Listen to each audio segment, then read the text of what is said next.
it's time to bring our people back home. To end America's longest war. The U.S. will soon complete its withdrawal of forces from Afghanistan. Alarming images. Taliban fighters have flooded the They're capital. American-made weapons in the hands of Taliban fighters. Many of the Afghans trying to escape actually helped American armed forces. It was quite clear that it was going to come to this. I stand squarely behind my decision.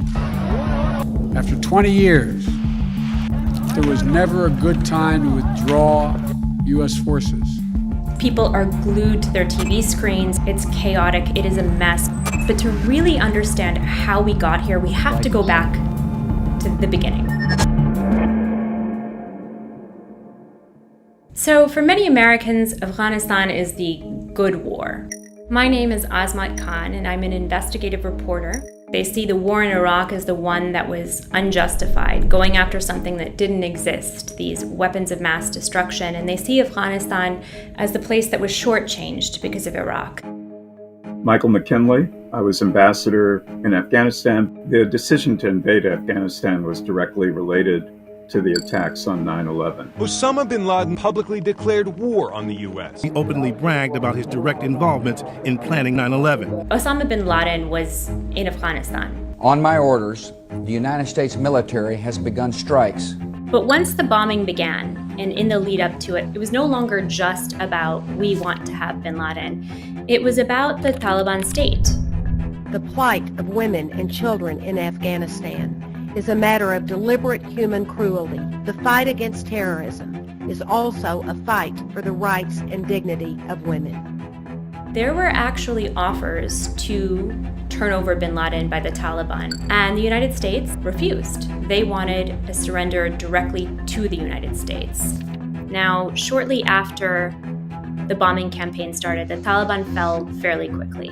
And by April of 2002, it was very apparent to the Americans that they couldn't just sweep in, overthrow a regime, and walk away. You needed to build a new government, this nation-building program that really prioritized counterterrorism. We expect cells of trained killers to try to regroup and try to undermine Afghanistan's efforts to build a lasting peace. This idea that, listen, we're going to take the gloves off and we're really going to eradicate al-Qaeda.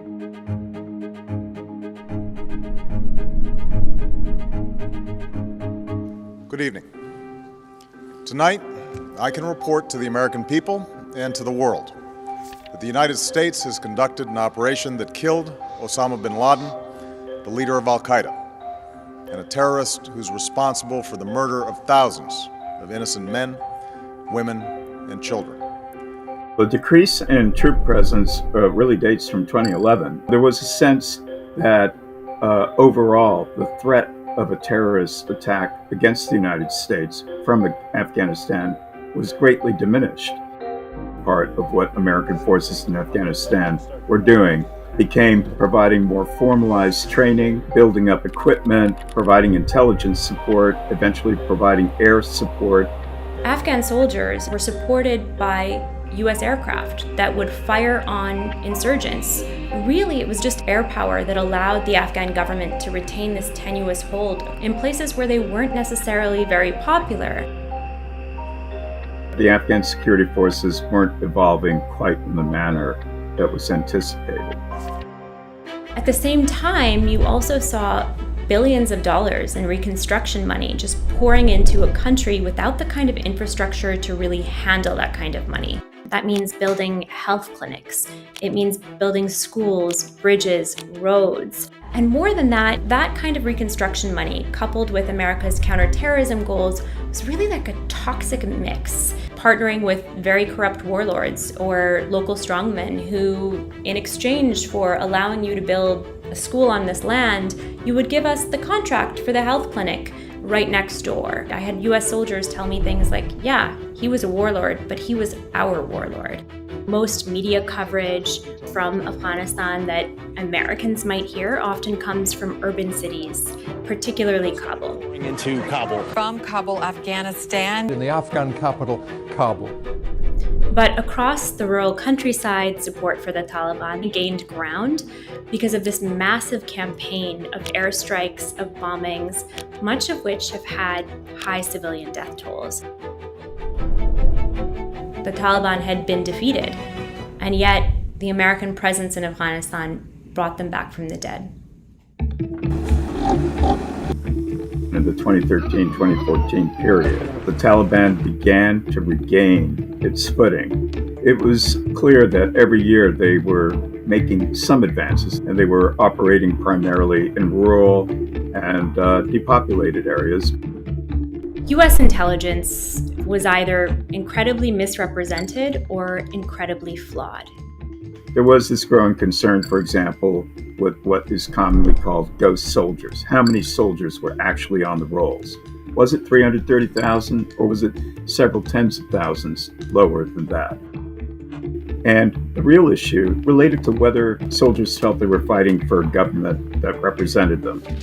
It's talked about often that the Afghan government, and particularly the president, was not coming to the negotiating table with the Taliban.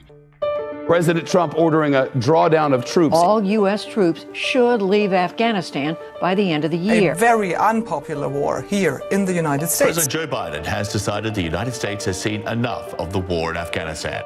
So when the Biden administration announced that they would be continuing Trump's plan to withdraw, many Afghanistan watchers were poised for the Taliban to gain ground.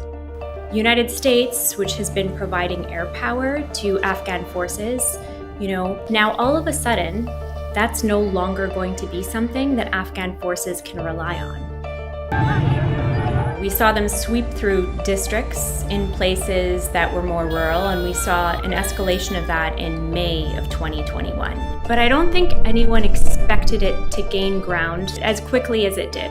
It's clear who is now in charge. The Taliban is sweeping the country. Here in Kabul, the city has collapsed. There's no real security. As the Taliban solidify their control of the city and the country. The Afghans who went above and beyond to help American service members are stuck in limbo.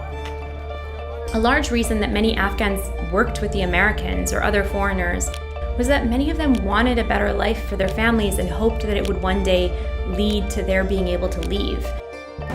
And so, watching the Taliban come as suddenly as it did, knowing what their futures might be, it is a failure on the part of the U.S. government.